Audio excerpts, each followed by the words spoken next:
Good evening, and welcome to Pellegrene Auditorium for the 5th annual Dr. Norman L. Ford Science Literacy Lecture Series. My name is Karen Erickson. I'm a professor of French here, but it was my privilege when I served as academic dean some years ago to be part of the group establishing this lecture series at the College of St. Benedict and St. John's University.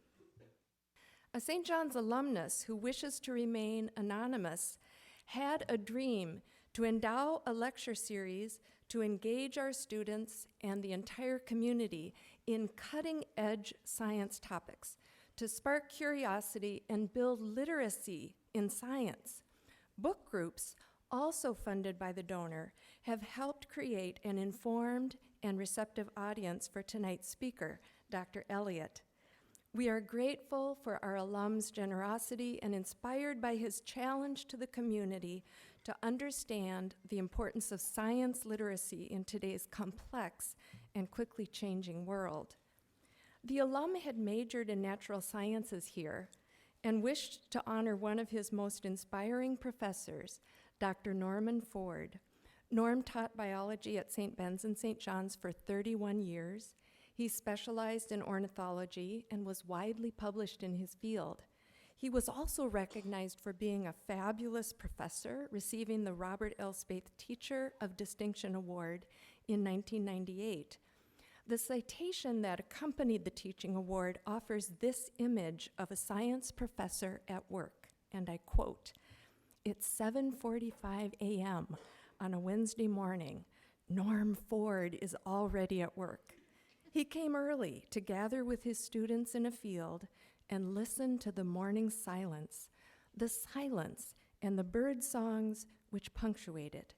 He came early to help students tune their ears and train their eyes to notice things, the color of a feather, the tone of a mating call, which the rest of us might pass by, leaving them unnoticed and unknown. Because of his finely crafted presentations and emphasis on critical thought, many students consider Dr. Norm Ford to be the finest professor of their undergraduate careers." This lecture series in Dr. Ford's honor calls our community to gather, to listen, to notice, to develop a more perceptive understanding of the world around us and our place in it. I now welcome to the podium Dr. Jen Schaefer, Associate Professor of Biology here, who directs the Neuroscience minor and the Integrative Science major. Jen will introduce tonight's speaker.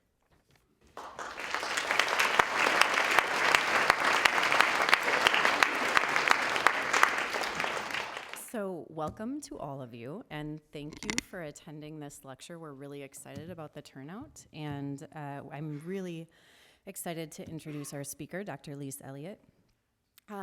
Last year, when we were discussing topics for this lecture series, which we have every year, we identified neuroscience as kind of the general area in which we wanted to host a speaker, partly because we have a new neuroscience minor this year, and so it seemed appropriate. And every year we look for a speaker who can deliver science, cutting-edge, strong science, but for a general audience, which is a skill that's that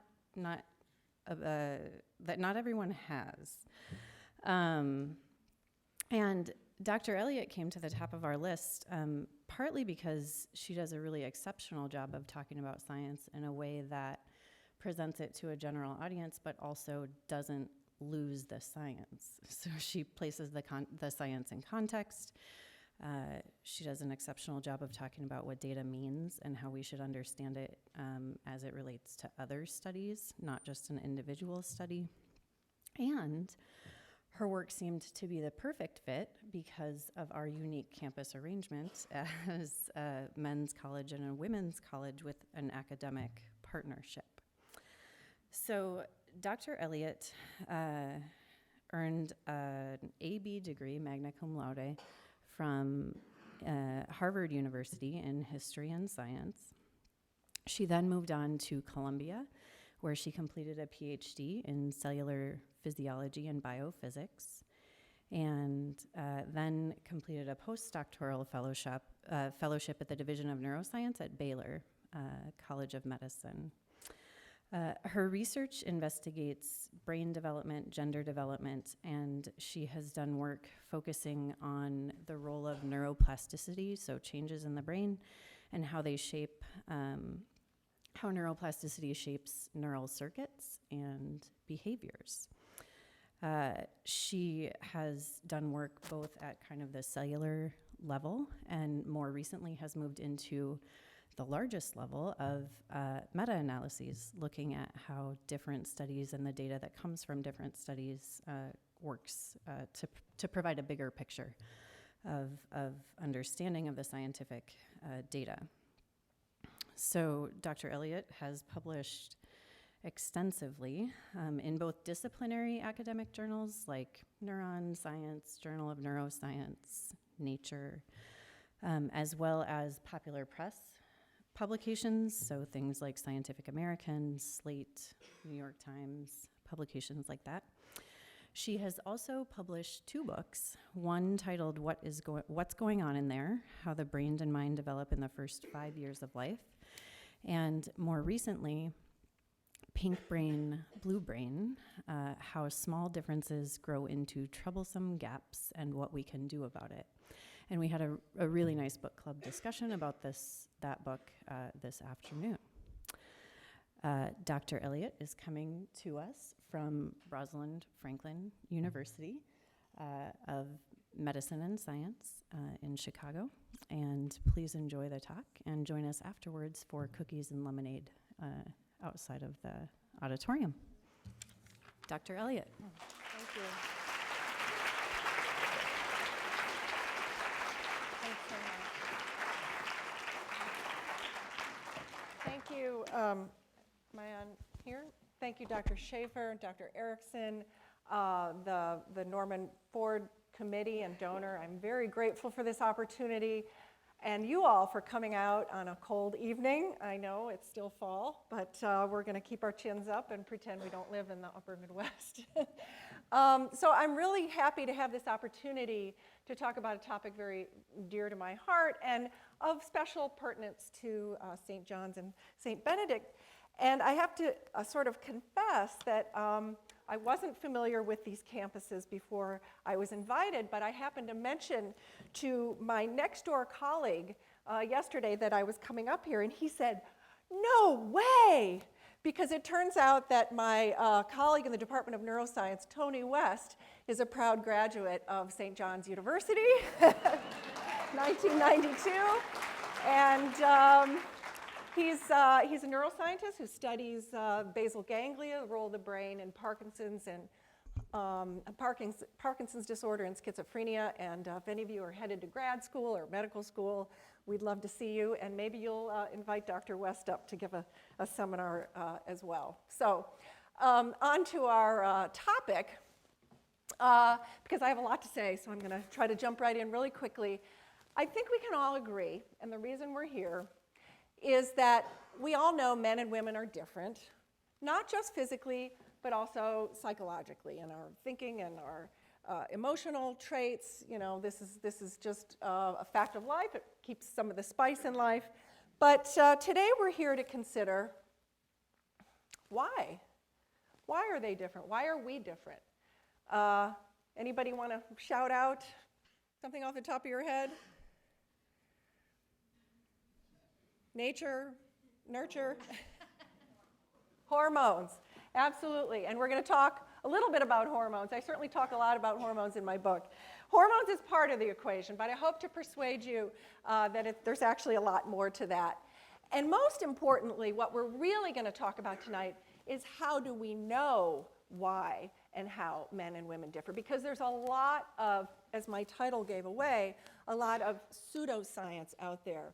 That tries to take a little bit of neuroscience, a little bit of biology, a little bit of endocrinology, and blow it up into this huge Mars-Venus distinction of men and women.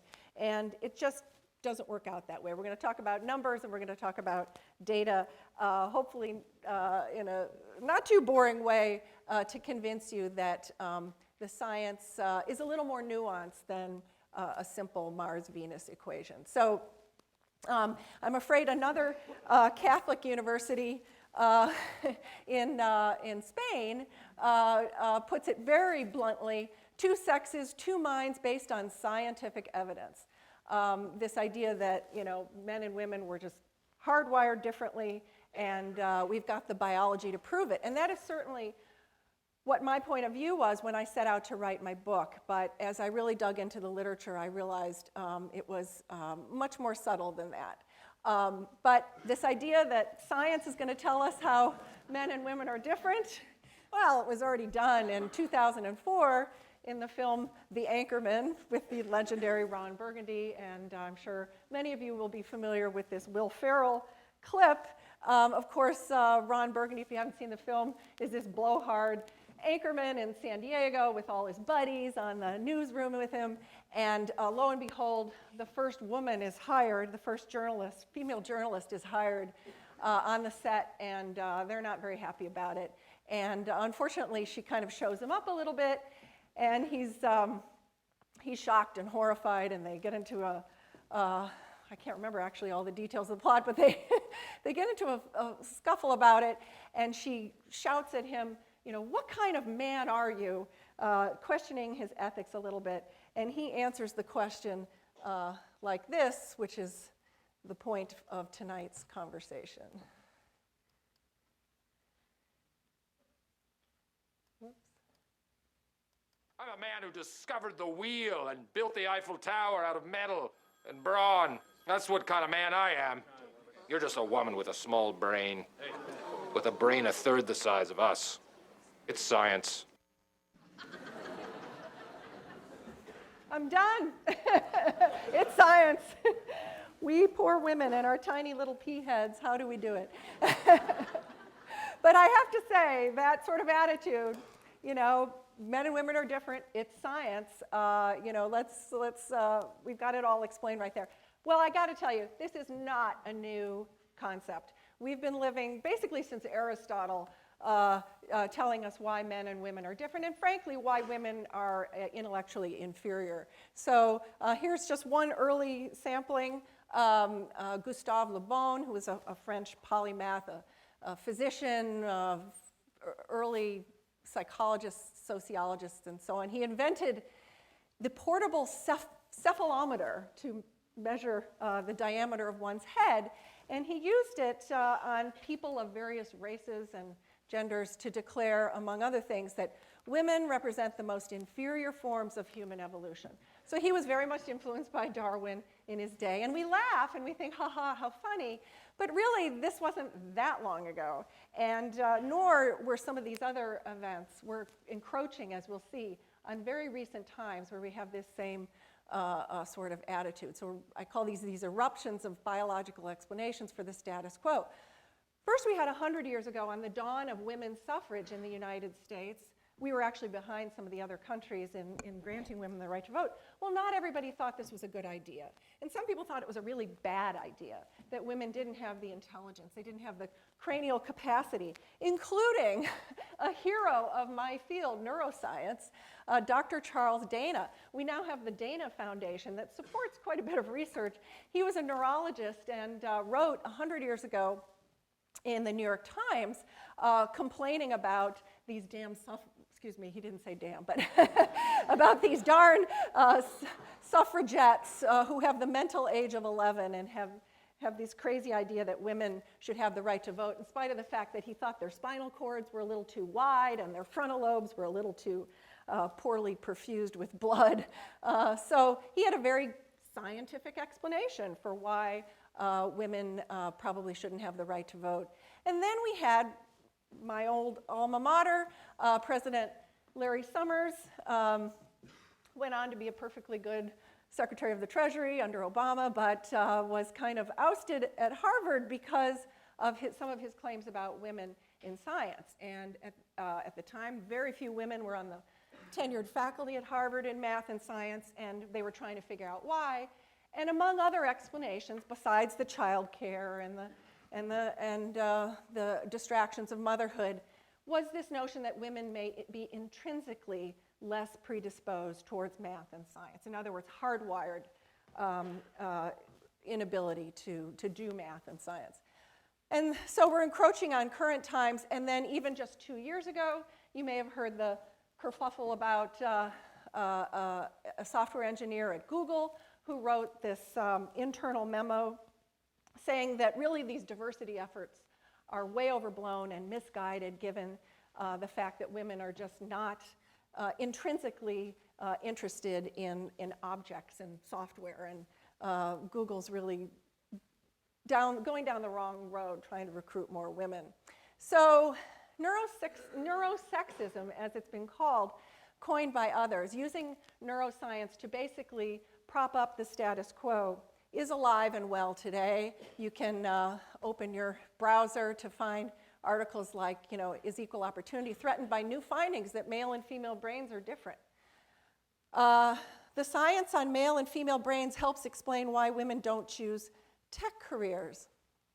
And then this software engineer, James Damore, who wrote this internal memo about women, it being silly to try to recruit more women in engineering because of their hardwired differences. So this is this is sort of the new wave in our culture wars. There isn't a single topic, unfortunately even science, that doesn't seem to have political overtones these days.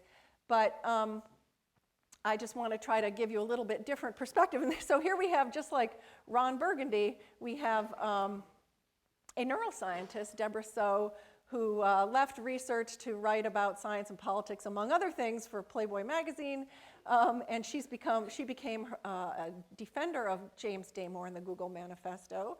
No, the Google Manifesto isn't sexist or anti-science, anti-diversity. It's science, just like Ron Burgundy. It's science, it's fact, come on. Get over it. Men and women are different. Our brains just are good at different things. So I just want to slightly edit a quote from her article here in the Globe and Mail to give you what I take as a more accurate perspective on the science of sex difference. So she wrote in this article, trying to defend Damore, despite how it's been portrayed, the memo was fair and factually accurate. Scientific studies have confirmed sex differences in the brain that lead to differences in our interests and our behavior. I mean, that is the basic premise of all this, right? There's differences in the brain explain our behavior. Well, I would edit this just slightly, and this is what I'm going to try to prove to you in the remainder of the talk. Scientific studies have confirmed sex differences in the brain, but they are quite small, and there's no evidence, zero evidence really, that they lead to differences in our interests and behavior. So that's what I hope to show you. Yes, there's a lot of data out there, and anybody can cherry pick and find a study that backs up your favorite pet hypothesis. But when we pull all the data together, it simply does not make a convincing case that men and women's brains are categorically different. There are very small differences between men and women, and they largely overlap. So we need to talk numbers. We can't just say men are better at this, women are better at that, and we understand it all. When we talk about sex or gender differences, we've got to talk about effect sizes. A little bit of statistics here. A very, very simple statistic, I promise. It's called a D-value. It's a difference score. And it basically takes the difference of two groups, in this case, men minus women divided by the standard deviation. And so for something like height, the average man is about 6 inches taller than the average woman. We actually have, this D-value is the difference statistic here is a very large value. The difference in height, believe it or not, only our 6-inch difference is statistically enormous relative to sex differences in the brain and behavior, okay? So 6-inch difference, we all drive the same cars, but nonetheless, our physical differences are much more dramatic than our psychological differences. So I'm going to put up here, the next set of curves is for the sex difference in empathy. Who's more empathetic, men or women? Women, statistically, in adulthood, not in childhood, by the way. But I want to show you how small this difference is. It's really tiny. It's 1/3 of a standard deviation as opposed to 2.5 standard deviations. So you really wouldn't know from a given empathy score whether an individual was male or female based on that measure alone. And the reason I choose this 0.35 value is that other researchers have now done massive meta-analyses and actually meta-syntheses to pull together all the psychological studies of male-female difference. And the first one to do this was Janet Hyde, who's at University of Wisconsin at Madison, not too far. You should invite her up for a seminar. And she wrote a paper, a very influential paper called the Gender Similarity Hypothesis, because she found that the vast majority of gender differences are smaller than 0.35. Vast majority of psychological gender differences. And this was repeated, this analysis was repeated in 2015 by 3 other authors. And here's their results. They found that if you look at all of the different effect sizes for all psychological traits, almost all of them, 86% of our psychological sex differences are smaller than 0.35, okay? There's only a handful of things that are even what we consider a statistically medium effect, such as physical aggression. But all these other traits like math skills, verbal skills, empathy, leadership, moral reasoning, neuroticism, which James Damore attributed to women's disability and engineering somehow, all of these differences are much, much smaller than that. And so rather than Mars and Venus, a better way to think about it, since we're so close to North Dakota, is maybe that men are from North Dakota and women are from South, or vice versa. I don't know who should come from which state. So I hope to show you a little more data on the brain to help convince you of that. So I wrote this book, and I'm very gratified that many of you have actually read it. It doesn't always happen with authors. And I named it before I even completed my research. I named it Pink Brain, Blue Brain, thinking I was going to tell this simple story about testosterone and the male brain and the female brain and why we're good at different things. But as I did my research, I kept going, well, that's not a very big effect, or that didn't hold up. And I decided that I really needed to sort of flip my hypothesis and maybe focus a little bit more on the nurture side of things. And so that's why the word pink is written in blue and the word blue is written in pink here, to give you a sense that it's a little bit upside down from our automatic assumptions. So the take-home message is that sex differences in behavior are real, but much smaller than these Mars-Venus stereotypes and not present in infancy. I'm hoping people know what Mars-Venus is. Men are from Mars, women are from Venus. We're so different, it's like we're from different planets.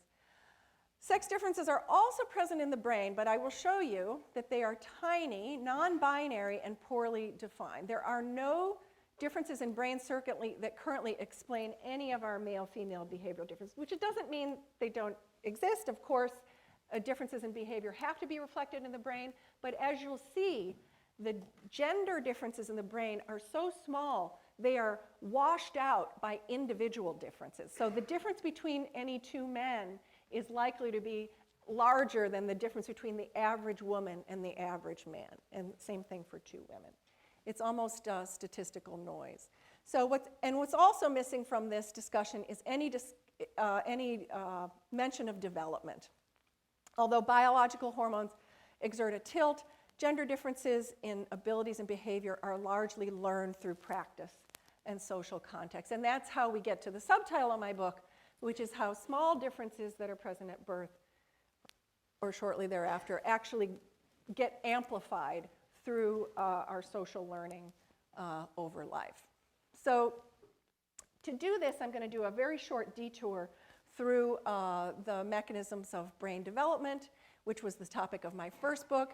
Of course, brain development is a blend of nature and nurture. This just shows the prenatal development of the brain, and these begin interacting from the very first cell division. That's why we worry so much, women worry so much about what they are exposed to during pregnancy. We know environment affects the brain very profoundly. And in neuroscience, we've adopted this term plasticity, this ugly stuff, plastic. Nobody likes plastic, but when it comes to the brain, plastic is a really beautiful thing. And just like you can make playground equipment and jugs and fleece jackets out of plastic, our brains can do almost anything due to the modification in early experience. And there's a few simple mechanisms to this plasticity. We say that brain development is activity dependent. When you have an experience, it excites neural activity in your neurons, and this can lead to changes in the synaptic connections. So the brain is composed of these circuits, which are connections between two neurons, and the strength of these connections can actually increase by this simple rule that cells that fire together wire together. So when these two neurons are simultaneously active, we actually have this sprouting process that increases the strength of that connection. So you play with Legos, you practice throwing a baseball, guess what? Those circuits get stronger, and you get better and better at that for the rest of your life. Or let's say you don't get to play with Legos, you don't get to throw the baseball. Well, guess what? There's also a use it or lose it phenomenon, where we prune back potential synapses or early synapses because they weren't strengthened. And the best example for that is language. If you were immersed in more than one language as a young child, you may be fluent in more than one language. And many of us didn't have that gift, but it's because of the fact that we lose the potential synapses to perceive and produce those languages.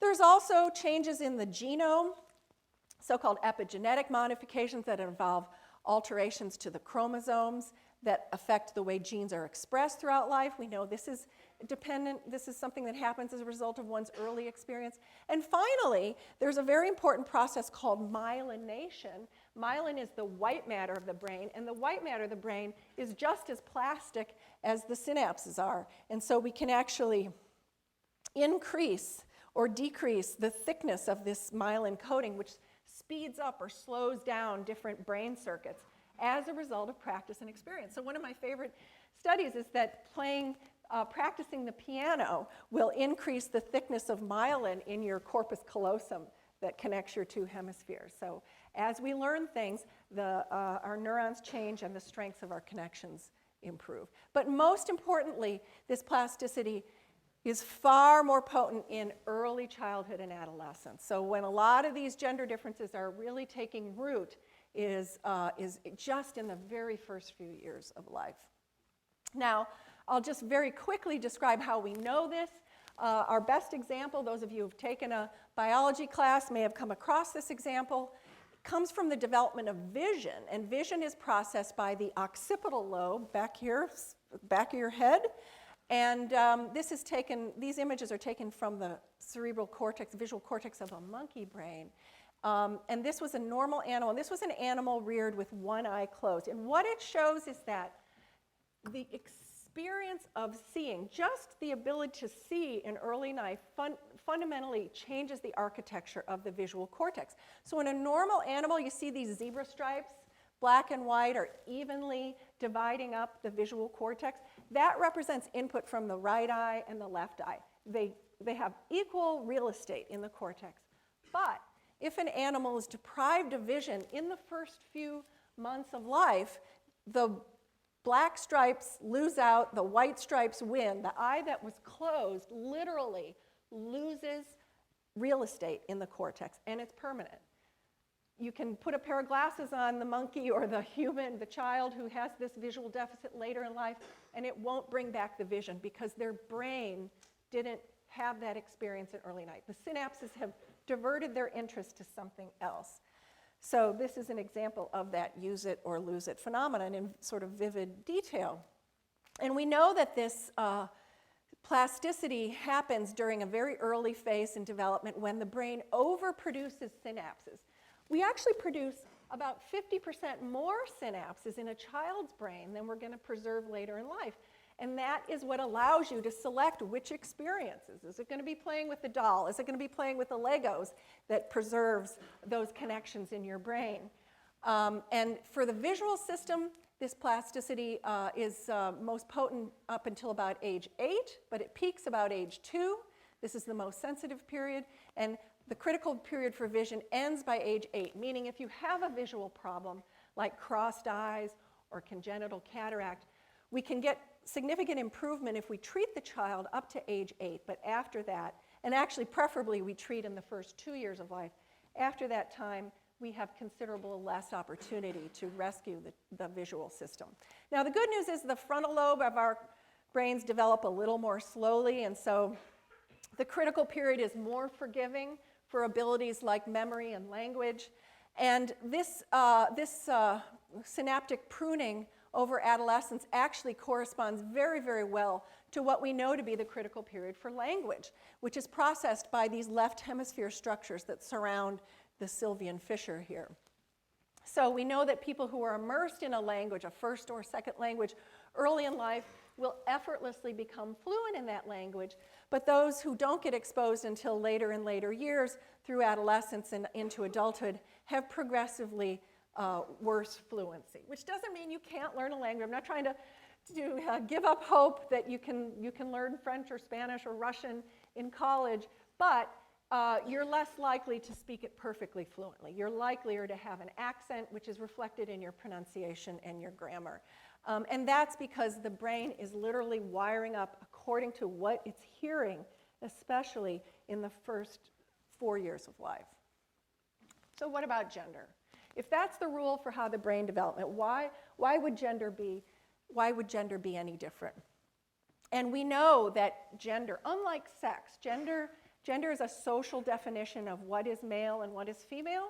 Long hair may be considered a feminine attribute in our current culture, but in Native American cultures, long hair was possibly more of a masculine attribute. So gender is a social construct that children are immersed in from birth. We give them different names, we give them different clothes, we give them pronouns, we give them different toys, and children are able to learn this quite rapidly.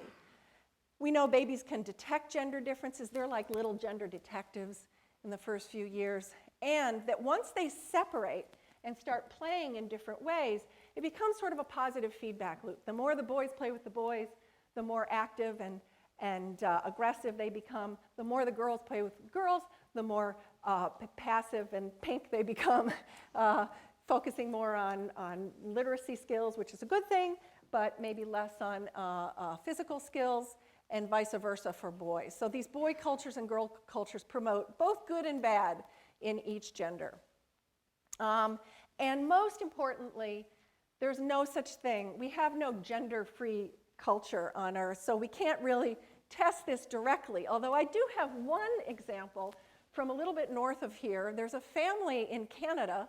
Actually, there's families now and then that give this a shot, but I think they got the most attention for it, who decided they weren't going to tell anyone the sex of their third child. And they named this child Storm, and of course it created a firestorm. A lot of people thought this was crazy and cruel to not let people know the gender of Storm, but they wanted Storm to figure it out for him or herself. And this was a follow-up on the family when Storm was 5 years old, and I just think it's interesting. This is a family that really practices the most gender-free environment I can imagine, and I'm not certainly endorsing this. I'm not saying this is good or bad. I just am sort of showing you what the experiment looks like. They have 3 children. The oldest child identifies as a transgender girl named Jazz. The next child identifies as non-binary, prefers they. And Storm, at this point, at age 5, identifies as female, prefers she. So these kids are unschooled. They're schooled at home. They don't have all the playground experience. And the parents are obviously, creating about as gender neutral an environment as you can get. So I just want to show you that this is part of my belief that gender is in large measure learned. Not exclusively, but in large measure. So we have lots of examples of this. We know the social influences over gender have been studied now for many decades. So, some of them through these experiments where we either dress children, cross-dress babies, dress boys as girls, girls as boys, or have neutral dress and then just name a child, name him John and Julie. My flash isn't there anymore. We just give them random names, and you'll find that adults or even older children will come up with attributes that fit the label as opposed to the actual what's under the diaper. They'll tend to call John strong and healthy and smart, and they'll tend to call Julie pretty and delicate and sweet. And so we know that influences like this affect almost all of the gender differences that you can think of. That you don't really look at your baby and you see a neutral child. You see Brittany or Brett, and that influences what toys you direct their way, what motor skills you rehearse, what risk-taking we encourage, and then what the child themselves will prefer to do once they identify as male or female. It has a very strong cognitive role influence over what they choose to do. So here's just one. I'm just going to show you one of many studies that look at the decidedly non-gender neutral environment that children are reared in. So in this study, this was done at NYU. Mothers brought their babies into the lab at 11 months of age. These babies were crawling but not yet walking. And so they set up this crazy experiment. This is for real, this slope. They asked the moms to adjust the slope of this ramp. Crank it up to the highest slope you think your baby will crawl down. And it turned out that mothers of daughters made the ramp shallower than mothers of sons. So mothers of sons assumed they'd be braver, assumed the daughter, assumed the sons would be braver. And in fact, there was no difference. The children were equally capable of crawling down steep slopes. But we know also from many other studies of playground behavior, parents will caution their daughters more than their sons from climbing up higher. We generally encourage risk-taking in boys and discourage it in girls, which you can imagine leads to differences in athleticism and physicality and risk-taking later on. In fact, there are absolutely no differences in motor milestone development in the walking, talking, sitting, rolling over, standing, walking are all the same between boys and girls. Here's another example of some of this bias. This was Seth Stevens-Davidovitz is an economist, and he realized that you can discover a lot of people's deep, dark secrets if you mine Google searches.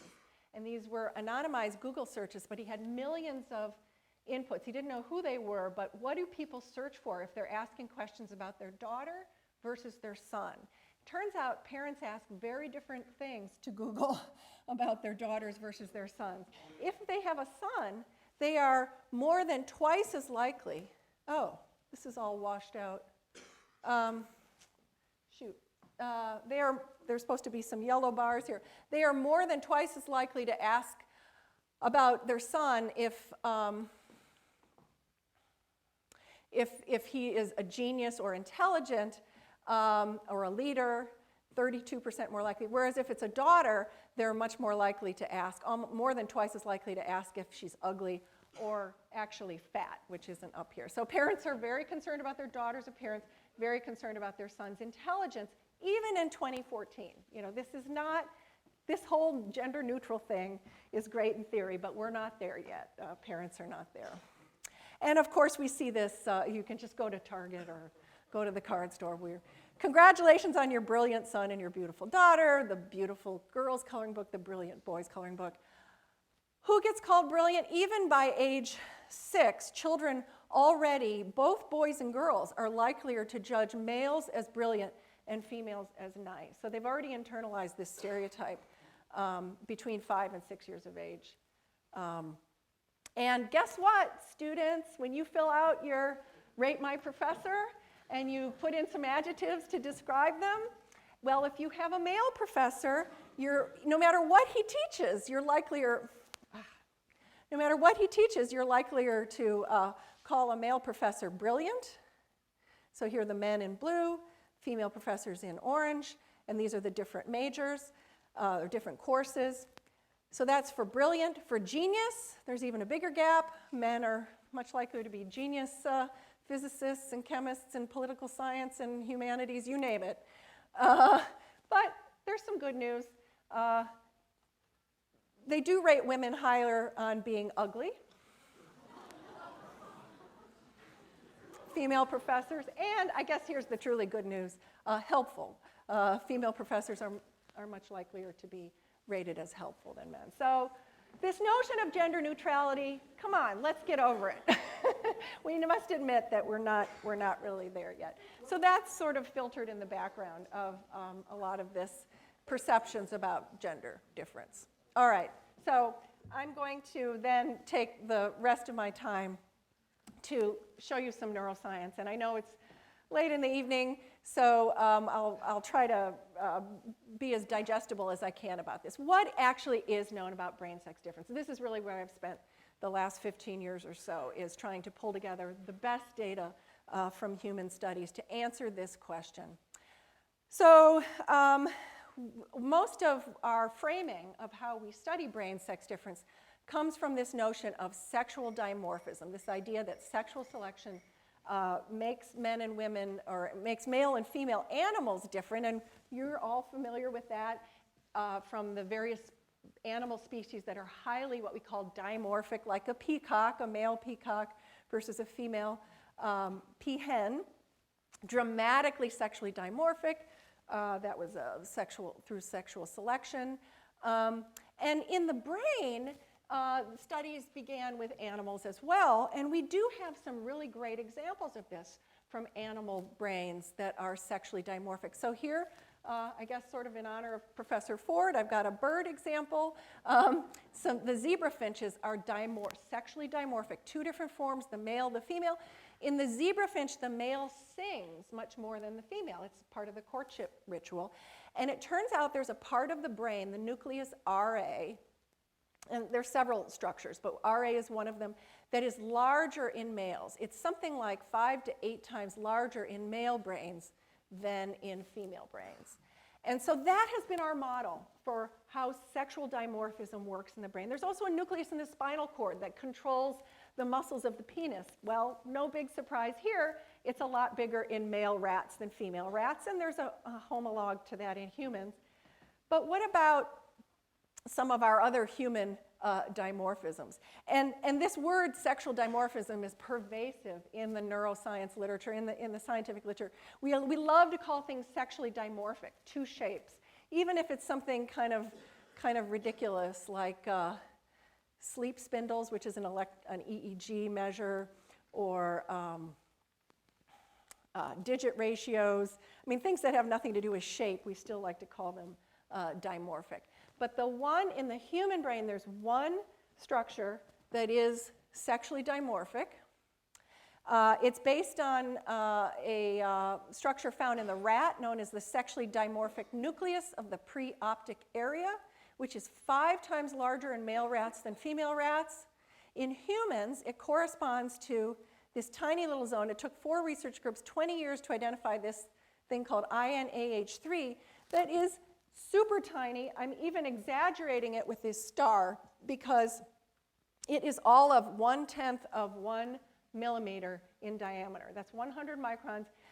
This is the only structure in the human brain that is truly dimorphic, and it's not 5 times larger in males, it's 2 times larger in males. It's got about, a few thousand cells in it total. So that's the one sexually dimorphic structure in the human brain. So my take, the null hypothesis is the idea that there's no significant difference. My take on human brain sex difference is that the null hypothesis is winning. The brain is not sexually dimorphic, nor even meaningfully different between males and females in any specific measure, including subcortical volumes, cortical volumes, brain activity activation under MRI, the connectome, which is the connections between neurons, and as we'll see also in neonates. And I'll say a brief word also even in transgender brain studies. So first, to show you some data from structural MRI. This was a big paper, that came out in 2018. This is about the biggest study I've seen, 5,000 subjects. This is good, because some of the early work on brain sex difference that's still cited today has about 20 men and 20 women, and it's cited as proof that women and men process language different. No, this is a really nice, huge study. We can actually believe 5,200 subjects from the UK. And what did they find? Well, first of all, they find that male brains are larger than female brains. No question about that. This is a large effect size, greater than a standard deviation. Remember the D value, anything greater than 0.8 is considered large. Male total brain volume's larger, white matter's larger, gray matter's larger. No big surprise there, right? Men are bigger, they're 6 inches taller, they're about 15% heavier. And every other organ's bigger too. We never hear about it, but the heart and the kidney and the liver and the lungs are all at least 10%, sometimes as much as 20% larger in males than females. What we really care about is relative size of different brain areas. Is the hippocampus, which is important in memory, larger? Is the amygdala, which plays a role in aggression, larger in males, as is often stated? So what they did in this study was they correct for individual brain size. And this is a very normal correction you have to do when you're looking at individual differences. You must control for the fact that some people are big, some people are little. Even within men or within women, we need to control for head size or brain size. And when you do that, you see just a few structures that were still significantly different, but by a tiny margin. The amygdala, which, as I said, is important for emotion and aggression. The pallidum and putamen, which are important for habit learning. And as you can see, though, these graphs are almost completely overlapping. The differences are extremely small. And this is quite close to what my students and I found when we did meta-analysis on the human hippocampus. We collected about 40 studies of human hippocampal volume. And these were not studies that were deliberately looking for sex difference. These were studies that were studying something else, like aging or depression, because it turns out your hippocampus shrinks in depression and anxiety. And when we looked at the healthy controls in these subjects, we found that there actually was no significant difference either in the hippocampus, which was all of 0.6% larger in females, or in the amygdala, which was all of 1% larger in males. None of these differences were significant, and so we argue that the term sexually dimorphic is inappropriate to talk about the amygdala and hippocampus.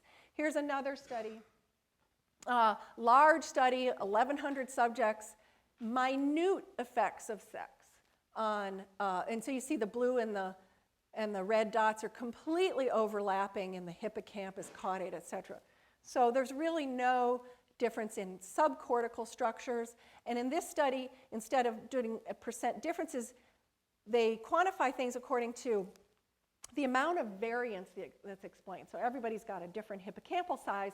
How much of the difference in hippocampal size is attributable to sex? And it turns out it's less than 1%. So, of course, the raw volumes are all larger in males, but, when we adjust for total brain volume, for intracranial volume, or we adjust for total brain volume, you see these differences are extremely small and basically insignificant. Same thing for the cortex, the outer thinking part of our brain. Back to that study, that large study by Ritchie et al. With 5,000 subjects. Raw brain volume, raw cortical volumes are blue. They're all considerably larger in males. But when we adjust every individual's for an individual brain size, whether they're male or female, we see that you can't even see the pink and blue areas. They're all very, very small differences. What's more, and the colors aren't coming through here, but my students and I pulled all the large studies together, and you don't even see consistency from large study to large study about which part of the brain is allegedly larger in males versus females. There's just enormous dispersion in these results, perhaps because the populations are different. Some are in England, and some are in Israel, and some are in Boston. But we hear from the BBC, we're wired differently. And so we see these high-profile studies with these subway maps showing that men and women look fundamentally different. And this is where we have this translation problem from the science to the public. So what we're looking at here is they're publishing just the significant 1% of connections that actually differ, and they're leaving out the 99% of connections that are actually the same.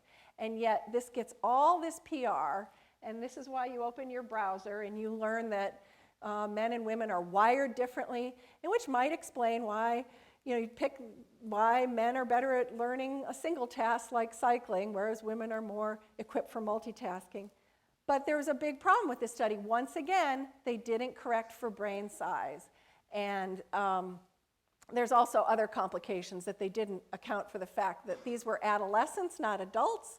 And when you're a 13 to 17-year-old boy or girl, you're at very different maturational stages. A 14-year-old girl is almost done with puberty. A 14-year-old boy has barely begun. So many complications with this study. Most importantly, they didn't control for brain size once again. So this is how these flashy headlines get into the press but don't really reflect the finding. So let me just end real quickly on some of the functional MRI measures. An early study published in 1995 and cited thousands of times claims that men process language more with the left hemisphere, whereas women process language bilaterally with both hemispheres.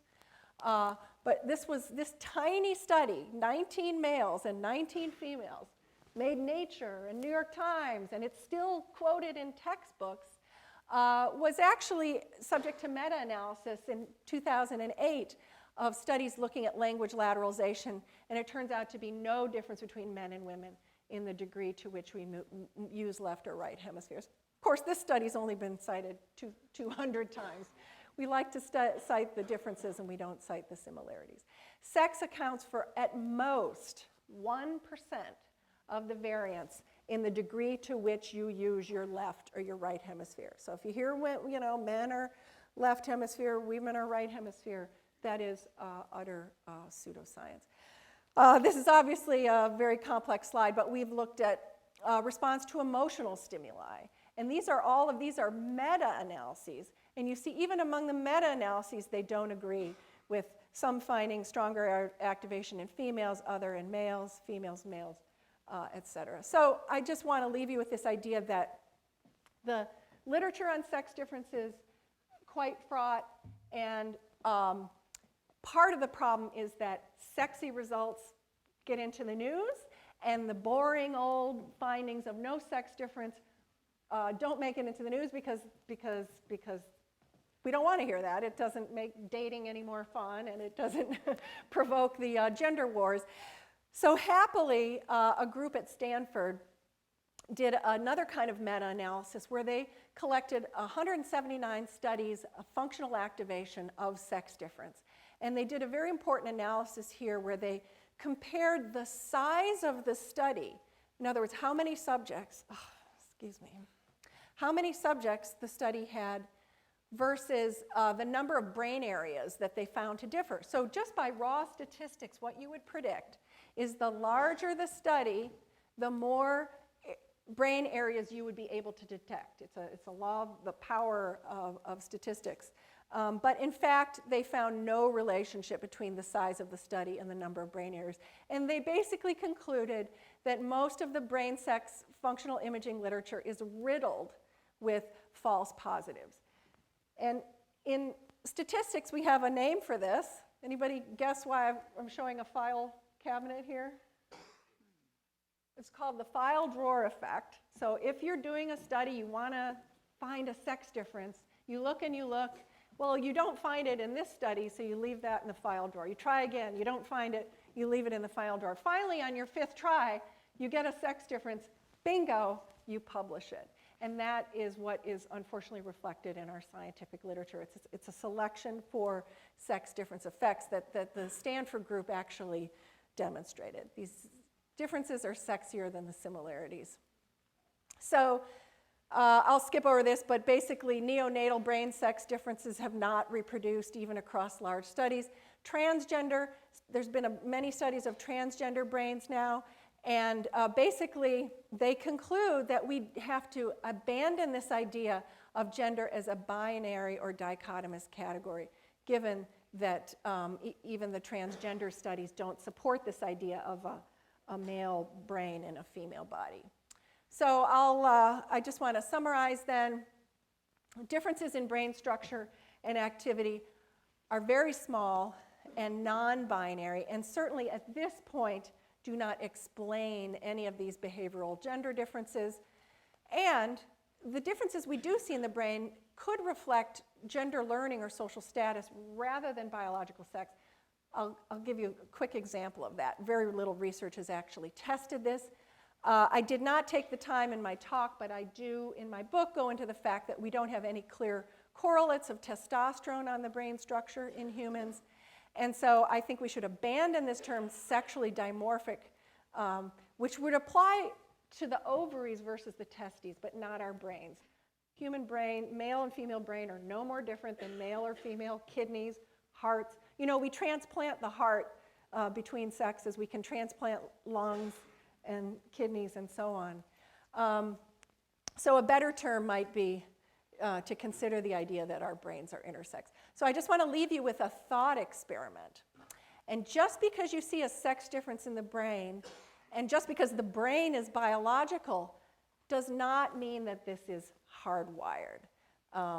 So here's a thought experiment. Brain activation in 2 subjects performing the same self-judgment task. We got subject X, subject Y. They're given a moral reasoning task and asked, you know, did I behave morally here?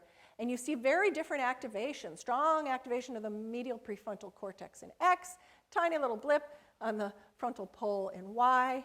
Of course, I'm misleading you to think that X is a female and Y is a male. Want to guess what the difference between these 2 subjects was? Moral reasoning task? Age? Age is not a bad idea. In fact, this was religious upbringing. So this person was raised as a Christian. This person was raised as a non-believer. Very different brain activation as a result of experience. So I would argue that our gender learning is at least as potent as other cultural experiences in shaping brain function. So please abandon this idea of a male brain or a female brain.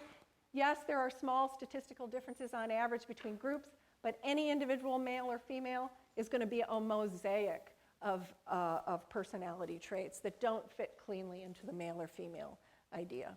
And I would argue gender segregation limits children's development to the detriment of both boys and girls. So thank you so much for your attention. I'd love to take a couple questions.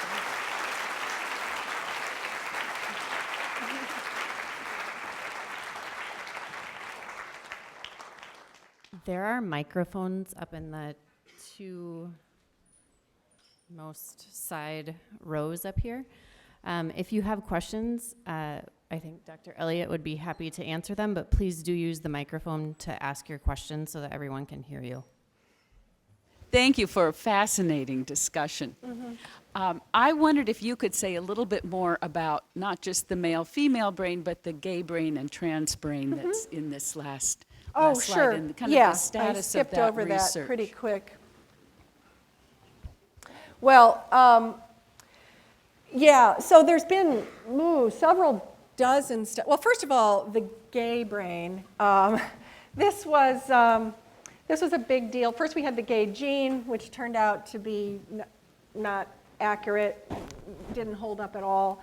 And then most recently, there was a genome-wide, a large study looking at genetic differences between gay and straight men, I believe it was.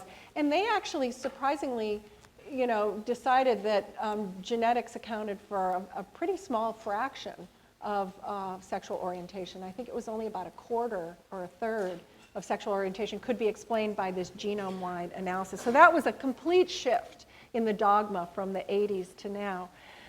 As far as brain imaging goes, so that's genetics. Brain imaging, you know what? People were so fixated on differences between gay brain and straight brain until homosexuality and gay marriage became a little more acceptable. Nobody seems to be too worried about that anymore. We do know that if you are sexually attracted to females, regardless of what your gender is, you will respond to erotica differently than somebody who's sexually attracted to males. Lo and behold, your brain lights up more when you see the target of your sexual attraction. So it really seems to match with the behavior rather than the sex per se, in regard specifically to sexual attraction. Other behaviors, I don't think there are such reliable differences. And then when it comes to the transgender, this now has been the big focus lately because the number of individuals who are identifying as trans has increased. When I wrote my book, actually, I think I cite the number 1 in 10,000. That was the clinical dogma. 1 in 10,000 people identify as the gender opposite their rearing, their birth sex. Whereas now, I think the numbers are closer to like 1 in 100. So that change in and of itself, I think, demonstrates the role of social labeling and social learning. So there's been at least probably 36 studies now of trying to compare they use the term transsexual, which is sort of the old-fashioned term. This is a paper out of Germany. It's not that old of a paper. It's 2015. In this country, we use the term transgender. But they reviewed the data on about 20 or 30 of those studies. And so what you're doing in those studies is comparing transgender to cisgender people. And there's just a huge mishmash of findings, and it's probably the same problem of small numbers. Almost none of them are replications of each other. And so that's why they come to this conclusion, this kind of unsatisfying conclusion, but that, there really isn't a binary brain gender and trans people, whether we're looking at white matter pathways or connectivity or the volume of different brain areas, there is no consistent finding jumping out. It's kind of like my table of findings. You'll just find everything under the rainbow. We do know that individuals who are born XY male who transition to female will have larger brains than people who are born XX. So brain size fits with the basic dimorphism of brain size that we know happens in cisgender people. But aside from that, there is nothing conclusive about the transgender literature. So I know that's a very unsatisfying answer, but to me, it just reinforces this idea that what we call gender and we attach so much meaning to really is just a very small part of what our brains are doing, and it's lost in the much greater variance of personality as a whole. Hello. As I'm thinking about research papers that I'm doing, I'm just wondering how to decipher between good articles and good findings, and how to decipher which ones are best to use. That's a great question. And so first of all, sample size is really important. In human brain imaging literature, I don't really trust anything with under a few hundred subjects. And that's hard to do. There's a reason why research papers are smaller. It's expensive work. But that said, I think that there's a tendency, we all have confirmation bias, right? Where you have this hypothesis and you search through the literature and you find the stuff that supports it. Bingo, I've got my introduction section, right? So I think you really have to challenge yourself to find the contradicting articles. So deliberately search for the other result.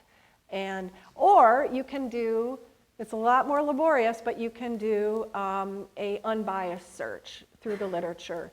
And you put in neutral search terms. I'll tell you, when we're searching for sex difference, this is a good tip. If you search the scientific literature for sex difference, guess what you're going to find? Studies that find difference, right? So we had to not, and maybe this is why our results are different, but instead of searching for sex difference, we just search for sex, or male and female, and the term hippocampus. And then it's a lot more laborious, you have a lot more papers, but that's where you go through and you find, oh, hey, they measured male and female and there was no difference. Oh, they measured male and female. But it wasn't in the title, it wasn't in the abstract, because it was just a number, a thing that they reported. So I think you really have to be your own best skeptic and actually be the one who looks for both the confirming and the non-confirming. But that's a really great question. Yeah. So I have a sort of evolutionary neurobiology question, which is, every single neuron then in the body for men and women carries a different chromosome, bathed in different hormones, enculturated in vastly different ways, and then you end up with neurobiologically almost identical brains, psychologically even closer, possibly. And I guess it's sort of how does evolution pull that off? Right? Yeah. It should look like bodies, and it doesn't. Yeah. And Well, how? which part of the body? I mean, our hearts, again, our internal organs are not, non-reproductive organs aren't that different. So there's a couple things that happen. The Y chromosome has very few genes on it, okay? Pretty much it's involved in making the testes, and then its job is done. Men have X chromosomes as well. Women have 2 X chromosomes, but one of them is inactivated, and not so perfectly in every cell. But so basically, men and women are functioning for the most part with 45 chromosomes, plus a little bit more on males.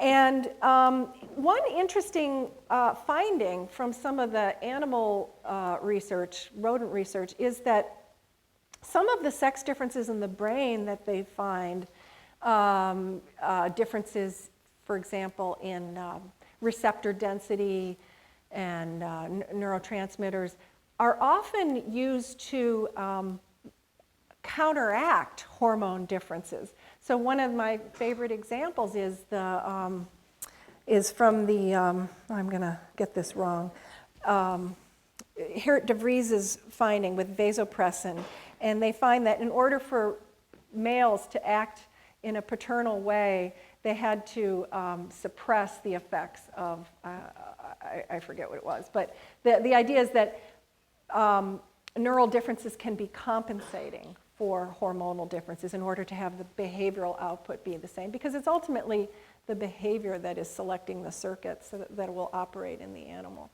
Another point about evolution is that the degree of sexual dimorphism in a species is going to be shaped by mating system, right? So animals that are highly polygynous, where the males and females don't pair bond, but the males may mate with one female and then another female and another female. Female raises the young on her own, tend to be more dimorphic, different in size, different in shape, whereas the monogamous species tend to be much more similar in size and similar in behavior.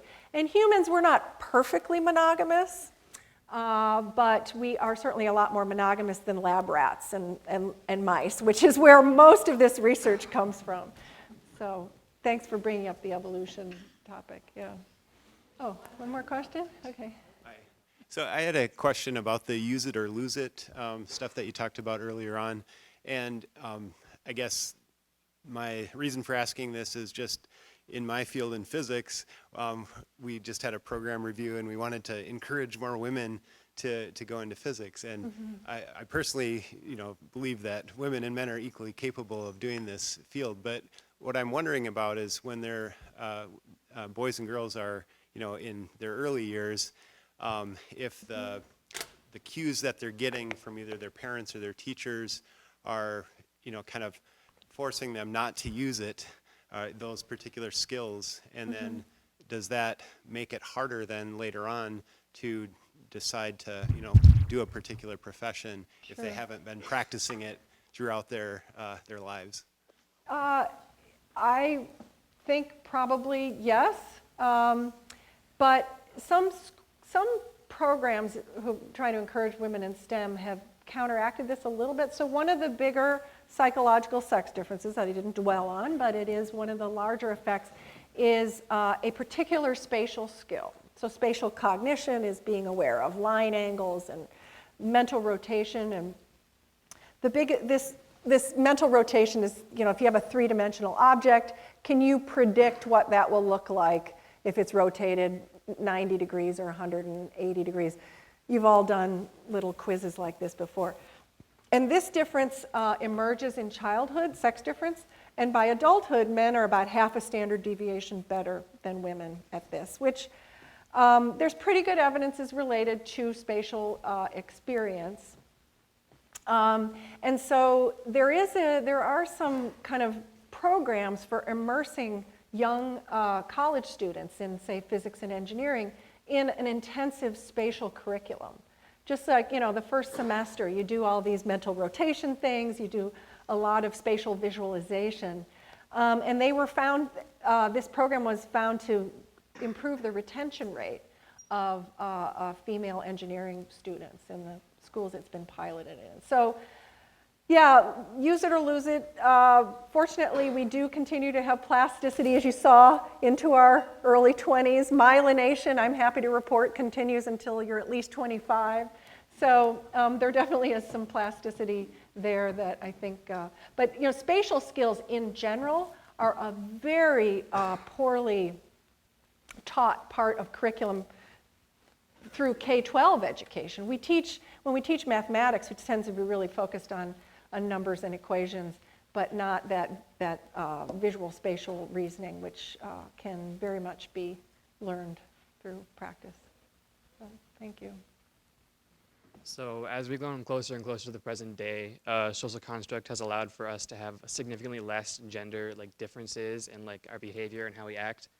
If we go back to a time when social differences were a little bit more mandatory, if we had the scientific ability to do fMRIs and that kind of stuff in around the 1500s, do you think that they would have brain size and growth would have changed significantly because of the societal standard and requirement of differences, unlike where now we're a little bit more free to choose?